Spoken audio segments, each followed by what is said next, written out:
প্রিয় ভাইরা, আজকে ইউরোপের কিছু সত্যি কথা বলতে চলে আসলাম, যেগুলা প্রায় ভিডিওতে আমি বলে থাকি, কিন্তু বেশিরভাগই মানুষ বলে না। এর কারণটা হচ্ছে লজ্জা, ভয়, শরম আর অনেক কিছু। তো প্রথম কথা আমি স্টার্ট করি।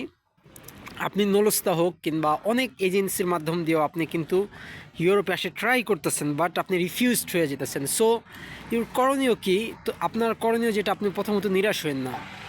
এর কারণ কি জানেন? ইউরোপের ম্যাক্সিমাম ক্ষেত্রে যেই জীবনযাত্রা, এইসব জীবনযাত্রা মানুষ বলে না লজ্জায়, শরমে, ভয়ে। এর প্রথমত কারণ লোকে কী বলবে, লোকে কী ভাববে। আমি আপনাদের বলি, বর্তমান সময় ইউরোপে চলাটা এত টাফ হয়ে গেছে যা বলার বাহিরে। আপনি 2 লাখ টাকাও যদি মাসে কামান, আর এই কথাগুলো বলতেছি একমাত্র যারা বাংলাদেশে আছে তাদের উদ্দেশ্যে, একমাত্র এই কথাগুলো বলতেছি যারা বাংলাদেশে আছে, অনেক দিন ধরে আসার ট্রাই করতেছে, তাদের জন্য একমাত্র। আপনারা ইউরোপে আসবেন, বর্তমান ইউরোপে কাজ কাম খুবই সংকট, because of document. Without document কোনো কাজই ধরেন দিব না। ফর এক্সাম্পল, এখানে একটা দোকান আছে, একটা শপ আছে, বা এখানে আরও কয়েকটা শপ আছে, আমি আপনাদের দেখাই। বা যেই সেক্টরে কাজ করেন না কেন, হ্যাঁ, তো এই যে যেমন আপনি একটা দোকানে কাজের জন্য গেলেন, আপনার এক্সপিরিয়েন্স, আপনি যদি ইংলিশ অনেক পারেন, এখানে মানে মূলত কোনো ইংলিশের কোনো পাত্তাই নাই। এক কথায়, বুঝছেন, ইউরোপের দেশগুলোতে ইংলিশের কোনো পাত্তাও নাই।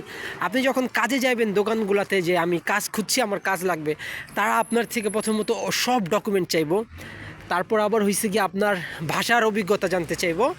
হ্যাঁ, তখন আপনি এগুলা না পারবেন, তো আপনার রিজেকশন করে দেবো। বা আপনি রেস্টুরেন্টের থালা বাসন ধোয়ারও আপনি যখন কাজ খুঁজতে যাইবেন, তখন আপনার ডকুমেন্ট দরকার হইব, অনেক কিছু দরকার হইব, যেগুলো পাইতে নিম্নতম বর্তমানের সময় 1 বছরের উপরে চলে যায়।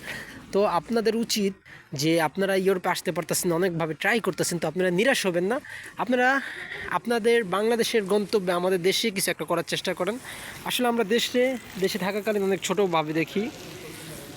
তো এই আর কি, আমি প্রায় ভিডিওতে আপনাদের বলে থাকি। ভিডিওটা কেমন লাগলো তো আপনারা অবশ্যই কমেন্ট করে কিন্তু জানাতে পারেন। আমার চ্যানেলটা সাবস্ক্রাইব করলে আপনারা এমন নতুন নতুন ভিডিও পাবেন। তো আমি প্রায় ভিডিওতে এমনি বইলা থাকি, আরও কিছু বলবো। তো সবাই সুস্থ থাকেন, ভালো থাকেন। তো ওকে গাইস, টেক কেয়ার।